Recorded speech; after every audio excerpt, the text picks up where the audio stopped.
વિદ્યાર્થી 12મા ધોરણમાં હોય અને ટ્યુશન રાખ્યું હોય તો એ ફી આપતો હોય છે.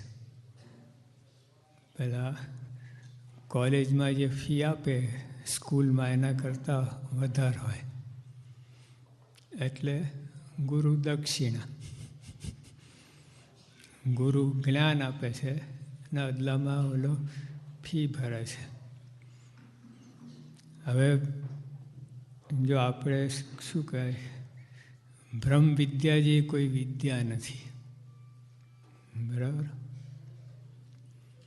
બધી વિદ્યા હાર્વર્ડ યુનિવર્સિટી આખી દુનિયામાં ટોપમાં ટોપ યુનિવર્સિટી છે, તો ત્યાં આપણને એડમિશન મળે અને ભણા કેટલી ફી આપે છે, ગાભા કાઢી નાખે. કેટલા બચારા એડમિશન મળે પણ પછી ડ્રોપ લેવો પડે, એટલી ફી ભરી ના શકે, પછી બીજી યુનિવર્સિટીમાં જાય. તો આ એનાથી પણ આગળ બ્રહ્મવિદ્યા.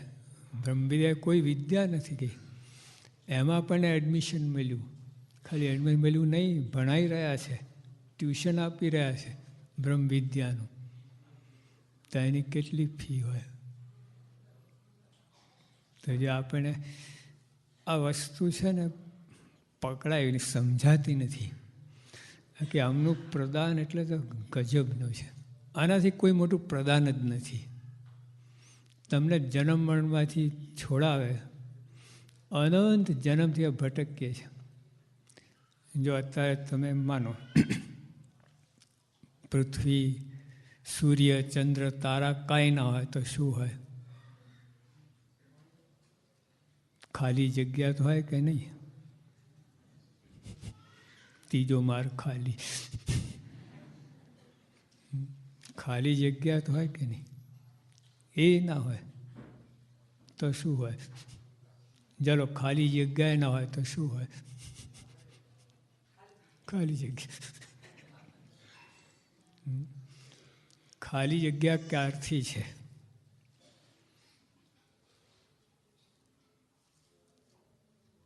ઉત્પત્તિ ખરી એની? જન્મ ખરો ખાલી જગ્યાનો? બ્રહ્માંડનું જન્મ ખરો, ઉત્પત્તિ સ્થિતિ પ્રલય, પણ ખાલી જગ્યા નથી.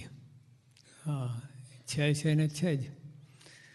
એટલે અનાદિ, જેનું આદિ નથી એનો અંત નથી, શરૂઆત જ નથી ખાલી જગ્યાને, તો અંત ક્યાંથી હોય? તો જો અનાદિ એટલે 5 તત્વ અનાદિ છે. એક તત્વ આપણે છીએ. કયું? જીવ તત્વ. ક્યારથી છીએ આપણે? આ 5-25 વર્ષ નહીં, એ તો દેહ. આપણે આત્મા જ્યારથી ખાલી જગ્યા ને ત્યારથી આપણે છીએ. બોલો, સમજ પડી? ખાલી જગ્યા જ્યારથી ત્યારથી આપણે છીએ. પણ આપણે છીએ કેવા? બંધનમાં. હા, અનાદિકાળથી બંધનમાં જ છીએ આપણે. હવે આપ એવો વખત આવે ને આપ ગુરુ એવું આપશે, મુક્ત કરશે. કેટલું મોટું પ્રદાન! તમે જેલ થવાની, ફાંસી થવાની કંઈ અમારી છોડાવે, કેટલો તમે એનો ઉપકાર માનો. વારી જઈએ આપણે ના, જેલમાં જવાનું હોય, ફાંસી થવાનું. અનંત જન્મથી ભટકીએ આપણે, જન્મ મરણ. આ છેલ્લો જન્મ થઈ ગયો. આથી કઈ મોટી વસ્તુ છે? કોણ આપી શકે આ? ગુણાતીન સ્વામી એક આવ્યો કે સ્વામી બ્રાહ્મણ આવ્યો કે મને આ લોકો 84 કાઢી મૂક્યો. સ્વામી કે કોણ પાક્યો શ્રીજી મહારાજ સિવાય તને 84માંથી કાઢ્યો? એટલે કે સ્વામી એ 84 નહીં, મારી નાતની 84. કે એ તું જાણ કે, પણ આ 84 તો શ્રીજી મહારાજ સિવાય કોઈ કાઢે એમ નથી. કોઈ નહીં, બ્રહ્માંડની અંદર કોઈ ઉપાસના, કોઈ દેવ, કોઈ નથી. આ તમને ફેંસલો કરે. અનંત જન્મનો ભવવાટી મટાડે, ભવરોગ મટાડે, કોઈ પાક્યો નથી એક શ્રીજી મહારાજને આ ગુણાતીત પરંપરા સિવાય. તો હવે એને બદલામાં કેટલું આપવું પડે તમે બોલો? જવા સમજાય તો. આ લોકોને એક ડૉક્ટર આપણને રોગ મુક્ત કરે છે, એક ઓપરેશન કરે તો કેટલો આભાર, પૈસા આપો છો તોય આભાર માનીએ છીએ, બોલો છે કે નહીં? જ્યારે ડૉક્ટર મળે ત્યારે મનમાં ઋણ ચૂકવતા હોય કે ડૉક્ટરે મને બચાવી લીધો. અરે ભાઈ પૈસા આપ્યા છે તે તો ઓલું ભૂલાતું નથી, ઋણ ચૂકવતા જ રહીએ છીએ, દર વખતે આભાર માનતા જ હોઈએ છીએ. તો આ વાત સમજાય તો એવું થાય. તો ગુરુ પરંપરા બધાને આ વાત સમજાય છે. આ સત્સંગમાં જેટલા મહારાજના માળાના મણકામાં એ બધાને સમજાય છે આ વાત. એટલે જો ખાટી ગયા અને આપણે યાદ કરીએ છીએ, એટલે આપણે આ એમનું ઋણ છે માથે ઉપકાર પણ સ્વીકારવું જોઈએ. જેવા 12મા ધોરણ ભણાવે છે, સ્વીકારે છે, મને આ ગુરુ વિદ્યા આપે છે એટલે એના બદલામાં મારે જે પૈસા આપવા પડે આપે છે, જરાય સંકોચ રાખ્યા વગર. તો જો આપણને આ વાત સમજાય તો એવી રીતે ઋણ ચૂકવાય. હવે આ બાજુ એકલવ્યને જો તમે, એકલવ્યનો ગુરુ, એમના ગુરુએ એમને શું શીખવાડ્યું હતું? એકલવ્યને શું આપ્યું છે? શું ભીડો બેઠો છે? શું કર્યું એકલે માટે? આપણા ગુરુ શરીરના કૂચા કાઢી નાખ્યા છે, અંદર એક એક કણે કણ આપણા માટે વાપર્યું છે, એક એક ક્ષણે ક્ષણ આપણા માટે વાપરી છે પ્રમુખ સ્વામી આપ ગુરુ પરંપરા.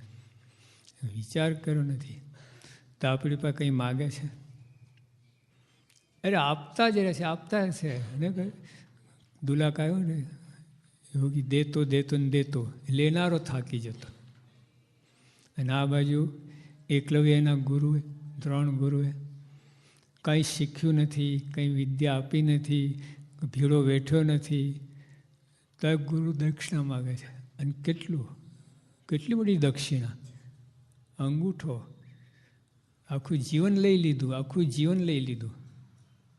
હજુ માથું આપ્યું હતું વાંધો નહીં, એક ફેંસલો. આ તો અંગૂઠો એટલે આખી જિંદગી જીવવાનું અને લાચારી. આટલી બુદ્ધિ શક્તિ આ વિદ્યા પ્રાપ્ત કરેલી, ઉપયોગ નહીં અંગૂઠો વિના. આ કંઈ અને કેટલા બધા જો તમે જોયું હશે એની તત્પરતા કેટલી અંગૂઠા આપવામાં, લાચારી નહીં કે મનમાં વિચારે કે આ ગુરુ ચાલાકી કરી. અને ગુરુ ખરેખર ચાલાકી જ કરી છે. પોતાનું નામ અપમાન ના થાય, કેમ કે જો આ અર્જુનથી આ શેષ થાત તો લોકોને કેવું થાત કે આ ગુરુ કાચપ છે, ગુરુ વિના આટલું આગળ આવી ગયો. તો જો પોતાની રક્ષા માટે એને સ્વીકાર્યા નહીં શિષ્ય તરીકે, તો દક્ષિણા તો આપી અને કેટલા પ્રેમથી, કેટલા જોમ સાથે આમ સાથે ફટ આપી દીધું, મરતી નહીં આમ. હા, તો આપણા ગુરુ આપણા કેટલું કર્યું છે, કેટલું કરી રહ્યા છે. છેલ્લે શાસ્ત્રીમાં જ કહ્યું કે સ્વામી તમે આરામ કરો ને, કે પછી ઊભો જ નહીં થો, છેલ્લે શ્વાસ સુધી. જો શાસ્ત્રીમાં એક પ્રસંગ છે આણંદ ગામમાં, સ્વામી ત્યાં મંદિરમાં બિરાજમાન હતા, સખત વાહ, 2 ઢીચણમાં અને બરડામાં. સ્વામી આરામ કરી આવ્યા. તે વખતે એક હરિભક્ત આવ્યા કે સ્વામી મારા બનેવી રહે છે ત્યાં પધરામણી આપ ના કરો. સ્વામી બેઠા થઈ ગયા. હા કે ચાલ, હવે વ્યવસ્થા સ્વામીને કરવાની, એ તો આવીને ઊભો રહ્યો, ગાડી કે કોઈ વાહન લાવવાનું તો એને. તો સ્વામી જો કે આની પાસે કાંઈ નથી ને આપણે કોઈ વ્યવસ્થા થઈ શકે નહીં. સ્વામી કે મને ખભે તેડી ગયા. તમે જો વાહ હોય ને બરડામાં, એને આરામ કરવો જ પડે. કોઈના ખભે બેસો ભલે માથું પર, પણ ટેકો તો નહીં ને. તો કેટલું વાહ હોય ને, એમ ના હોય તો એને કેટલી તકલીફ પડે, વાહ તો કેટલી તકલીફ પડે. તો સ્વામી બેસીને ગયા ખભે, પધરામણી કરી આવ્યા. અને રસ્તામાં લોકો સર્કસ જોઈએ તો જુદું, સાધુ કોઈને ખભે ચડી બેઠો હોય લોકો વિચાર કરે ને આ શું. તો સાવે જો અપમાન માન કાંઈ ગુરુ દ્રોણે તો જોયું મારું અપમાન ના થાય. શાસ્ત્ર કંઈ જોયું નથી, કાંઈ નહીં, બસ એને રાજી કરવા માટે જો કેટલું કર્યું. આવું તો આ ગુરુ પ્રમુખ સાંઈને યોગી આપા ભગૈયા કેટલું આપણા માટે કર્યું છે. હા, દેહ કૃષ્ણાર્પણ. હા, બીજા ગુરુએ તો પોતાનું બધું રાખીને બધું કર્યું છે. પોતાની જરાય આંચ ના આવે એ રીતે માગણી કરી છે, એ રીતે ગુરુ દક્ષિણા દીધી. તો જો અહીંયા અને એમના એકલવ્યને સમજવું પડે કે જો ગુરુ કાંઈ નથી કર્યું એમના માટે, કોઈ ભીડો બેઠો કાંઈ છતાંય દક્ષિણા આપી, તો આપણે આટલું બધું કરે તો આપણે કેટલું આપવું પડે. અમે શીખવાનું છે આ એકલવ્ય પાસેથી. એટલે એક તો હવે જો એમને શું આપ્યું આપણે જોઈએ, એમ કે આમ આપણને ખ્યાલ નહીં આવે, થોડુંક જરા વિચાર કરવું પડશે. હવન છે એટલે ઝોલા ઓલા આવે પણ થોડુંક જરા સજાગ રહીને વિચારજો. જો આ તમને એમનું જે પ્રદાન છે ને એ જ્યાં એ સમજાય નહીં, એમના ઉપકારો આપણા ઉપર સમજાય ને ત્યાં સુધી ગુરુ દક્ષિણા આપવામાં ફેર પડે. સમજાઈ જાય કે શું આપ્યું છે એમને અને બદલામાં શું માગે છે, કાંઈ માગતા નથી, તો આ કામ થઈ જાય. તો જો હવે શાસ્ત્રોમાં કહેલું કે મનુષ્ય દેહ દુર્લભમાં દુર્લભ વસ્તુ છે, મનુષ્ય દેહ. બરાબર. આ એક જગ્યા એવું બન્યું કે અમે સભા પૂરી કરી, બધાને દૂધનો પ્રસાદ આપતા હતા ઠાકોરીનું. તો એક ભાઈ છીંકાઈ નાક નીકળ્યું, બાળકામ પડ્યું, નાક કાઢીને લૂછીને પાછું ચોંટાઈ ડટ્ટો ચોંટી ગયો. 1.5 કલાક મારે સામે બેઠા હતા, ખબર ના પડી કે નકટો છે. જો પ્યોર નકટો હતો. આપણે કોઈને કહીએ ને ખીજાય નકટો, પણ આ તો ખરેખર નકટો હતો.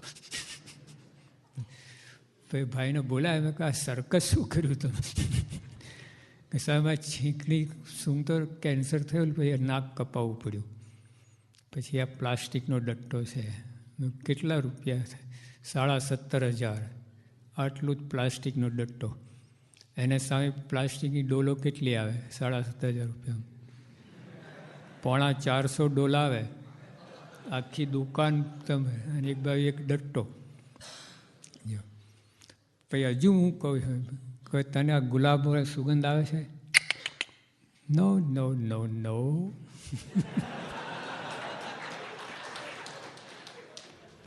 ગટરની દુર્ગંધ નહીં. જો સ્થિત પ્રજ્ઞ થઈ ગયા 7,500 દુર્ગંધ સુગંધ બધું એક થઈ ગયું. તો તમે વિચાર કરો કે આ બનાવટી નાકના 17,500 રૂપિયા, અસલી નાકની કિંમત કહો. થાય જ નહીં, કોઈ બનાવી જ ના શકે. આખી દુનિયાના બધા વૈજ્ઞાનિકો ભેગા થાય ને એક સામટા જોર કરે, એક પછી એક નહીં, સામટા, તો એક નાક બનાવી આપે. તો આ જો મનુષ્યમાં એક સ્પેર પાર્ટ કોઈ બનાવી શકે એમ નથી. આ બુદ્ધિ, મન બુદ્ધિવાળાને કેટલા પ્રોબ્લેમ થાય છે બોલો. આપણે કોઈ બાળક જન્મ હોય મન બુદ્ધિવાળા, તો બુદ્ધિ ભગવાન આપી, હવે કેટલું બધું. એટલે આ મનુષ્ય દેહ કોઈ બનાવી જ ના શકે. આવો દુર્લભ મનુષ્ય દેહ આપણને અનંતવાર મળ્યો છે. હા, મહારાજે કહ્યું સમુદ્રમાં જેટલું જળ છે એટલું આ જીવે પોતાના માતાને ધાવણ થયું છે. કેટલા જન્મ લીધા મનુષ્ય દેહ. હા, 84 તો ભગવાન જાણે, પણ મનુષ્ય દેહ આટલી વાર લીધા છે. એટલે જો આમાં સમજાય કે આટલી વાર દુર્લભમાં દુર્લભ વસ્તુ મળી છે આપણને, પણ કાંઈ ઉપયોગ કરી શક્યા નથી આપણે. આ છેલ્લે જન્મે સારામાં સારો ઉપયોગ થશે. આ ગુણજો પ્રધાન જો વિચાર કરો, આથી વધારે કોઈ દેહનો ઉપયોગ, સારો ઉપયોગ થઈ શકે એમ છે આ સત્સંગ સિવાય? ના, સર્વોપરી સત્સંગ, સર્વોપરી ભગવાન, સર્વોપરી નિષ્ઠા, ઉપાસના, આનાથી વધારે કોઈ. અરે આ મનુષ્યનો દેહ લોકો કેવો 5 માટે ખૂન કરી નાખે છે, અને કેવું એનાથી કેવી રીતે ઉપયોગ, દુરુપયોગ કરે. પણ આવા તો આપણે અનંતવાર મનુષ્ય છે. દુર્લભમાં દુર્લભ વસ્તુ અનંતવાર મળી છે આપણને, તેનો ઉપયોગ નથી કર્યો. આ જન્મે આપણને બતાવે છે, ગુરુ બતાવે છે નહીં, મદદરૂપ થાય છે. અને લગભગ 99% તો એ જ કામ કરે છે આ ભાવ છોડવા માટે. આપણે 1% છે. તો ક્યાં ગુરુ દક્ષિણા, તમે શું દક્ષિણા આપવાના હતા? હવે જો પ્રધાન જો એમનો ઉપકાર જુઓ તો આ શું આપવાના હતા? એમને કંઈ જોઈતું નથી. જો હા, એ પણ સમજવા જેવી વાત છે. ઓલા તો અંગૂઠો લઈ લીધો, સ્વામી તો પોતાનો દેહ આપી દીધો. લેવાની ક્યાં વાત છે? ઘસાય જ રાખે છે, ઘસાય જ રાખે છે. વર્તનની ઈચ્છા છે જ નહીં, માગતા જ નથી કંઈ. અને જે આપણે આપીએ છીએ વળતર રૂપે, એમાં ઋણ ચડતું જ જાય છે. કોઈ માણસ તમને ₹1,00,000 આપ્યું, બરાબર, પછી તમે 1000 પાછી આપી શક્યા, 99,000 ના આપી શક્યા, તો ઓલો ભાઈ શું કહે, બીજા 10 લાખ આપે છે તમને. તમે 1000 આપ્યા ને, તો એટલે ભાઈ તું તો ચૂકી હોય, 10 લાખ આપ્યા. 10 લાખ આપ્યા તો પાછા શું આપવાના હતા? તો એ માની લે છે તો 10 લાખ વ્યાજે સહિત મને આપી દીધા. એમ ગુરુ માટે આપણે જે કંઈ થોડુંક યદ કિંચિત કરીને એમ જ મારી બધું તમે આપી દીધું મને. તરનાર એટલું કંઈ ડુંગર એટલું માની લે છે કે નહીં? શ્લોક, શાસ્ત્રીમાં શ્લોક બનાવ્યો છે ને, એટલે આપણે હા, અનુમપ્ય તુલમ હિ મન્યતે. લો, શાસ્ત્રી ભગતજીમાં શ્લોક બનાવે છે. તો જેમ કે તરનાર એટલું કાંઈ ડુંગર એટલું માની લે છે. હવે તમે શું ચૂકવતા ઋણ? અને તો એમને આ કંઈ એવી પડી નથી. તેમ એમને ઋણ ચૂકવવાની વાત, અંગૂઠો આપવાની વાત નથી. આ જો તમને હમણાં વાત થઈ ગઈ ને, પ્રચાર રૂપી, આ રૂપી, એટલે હમણાં તમે બતાવું છું. એટલે આપણે ગુરુદક્ષિણા શું આપવાનું છે એ બતાવે. જો કે આપવામાં આપણને પાછું 10 ગણું મળે, અનેક ગણું મળે છે. એ તો ઋણી તો રહેવાના જ છે, પણ છતાંય ગુરુ માની લે છે. હવે આપણે જો શ્રીજી મહારાજથી લઈએ, આપણે ભગતજીમાં શું કહ્યું? આ કેટલું દુર્લભ વસ્તુ, આ પ્રાપ્તિ, આ ભગવાન ગુરુ પરમ ગુરુ મળ્યા કેટલા દુર્લભ છે. ભગતજીમાં કેટલો દાખલો કર્યો. ગુણાત્યાન સ્વામી પેલા હવેલીમાં સેવામાં હતા. 2 દિવસ ઉપવાસ કરે, 1 દિવસ જમે. 2 ઉપવાસ, 1 જમે, એટલે આખા મહિનામાં 20 ઉપવાસ ને 10 દિવસ જમવાનું. પછી બીજે અઠવાડિયે, બીજે મહિને ધારણા પાડા, એટલે 15 ઉપવાસ, 15 જમવાના. એ રીતે 3 વર્ષ સુધી એમને કર્યું છે. એટલે મહિનામાં 20 દિવસ ઉપવાસ. એવી રીતે આખા વર્ષમાં 6 મહિના એવું થાય, અને 6 મહિના ધારણા પાડા. આ તો ખાલી, પછી 23 કલાક સેવા, 23 કલાક સેવા.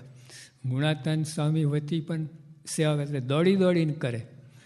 આપણે તગારું પેલું ચૂના માટી ઉપર લઈને જઈએ ને, તો ભગતજી ડબલ સ્પીડે કરે. ગુણાત્યાન સ્વામીના વતી પણ સેવા કરે. 23 કલાક, 1 જ કલાક આરામ. આ 3 વર્ષ સુધી આવું કર્યું છે.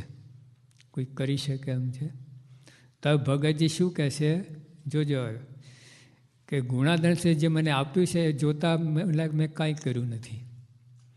ભગવાનની મૂર્તિને જે સુખ આપ્યું છે, એવું અદ્ભુત, એટલું મોટું, એટલું ભવ્ય, એટલું અપાર અનંત આપ્યું છે કે એ જોતા મને લાગે મેં કાંઈ કર્યું નથી. તો આપણે શું કર્યું છે? અને વસ્તુ એ જ મળવાની છે. ભગતજીને જે આપ્યું એ જ વસ્તુ મળવાની છે. હા, આપી જ દીધી છે. તમે ભોગવાની પાત્ર થાવ અને ભોગવો. આપી દીધી છે. હા, દાખલો કર્યા વગર આપી દીધું છે. દાખલો એટલા માટે કરવાનો, પાત્ર થવા એટલા માટે. એટલે એમાં આપણું ભલું જ થાય છે. એમાં ઋણ તો ચૂકવતા જ નથી આપણે. આ જે કંઈ કરીએ છીએ ને, એ પાત્રતા આવવા માટે. પાત્ર આવે તો આ સુખ ભોગવાય. બ્રહ્મરૂપ થાય તો પરબ્રહ્મનું સુખ ભોગવી શકે, ઉપાસના કરી શકે. તો આપણે જે કંઈ બ્રહ્મરૂપ થવા માટે કરીએ જો એને આપણું થાય છે, આપણે એમાં આપતા જ નથી, છતાં માની લે છે. જો ભગતજી આવું બોલ્યા, પછી શાસ્ત્રીમાં જ બોલ્યા કે ભગતજીએ ભગવાનનો કેટલો માલ માન્યો હશે. કોણ બોલે છે? રીંગણા બટાટાવાળા નથી બોલતો, શાસ્ત્રી મહારાજ જયપુર. શાસ્ત્રી મહારાજ પણ કેટલો માલ માનતા ભગવાનમાં. હા, એ બોલે છે. બીજો આપણે બોલીએ તો બરાબર, પણ શાસ્ત્રીમાં જેવા પુરુષ બોલે છે. વારી ગયા ભગતજી કે ઓહો કેટલો માલ માન્યો છે ભગતજીએ.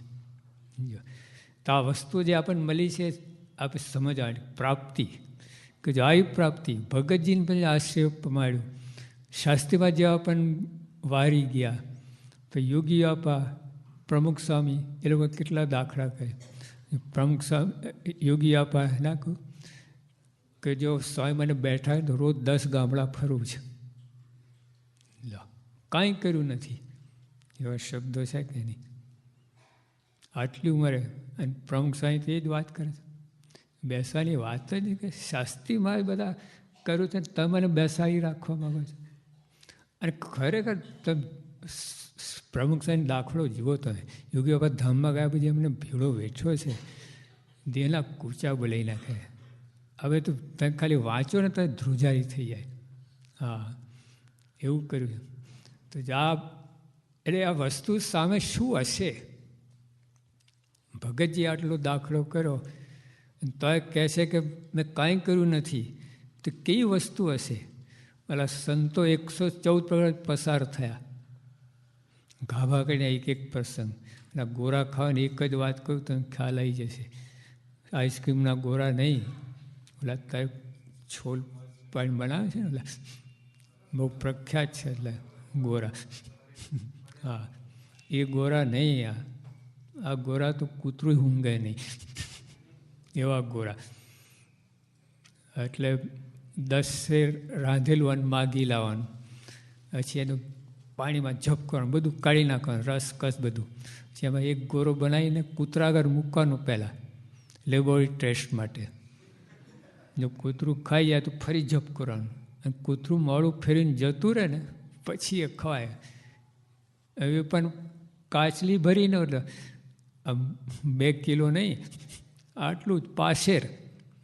આ તો 6 મહિના સુધી વર્તાયા મહારાજે.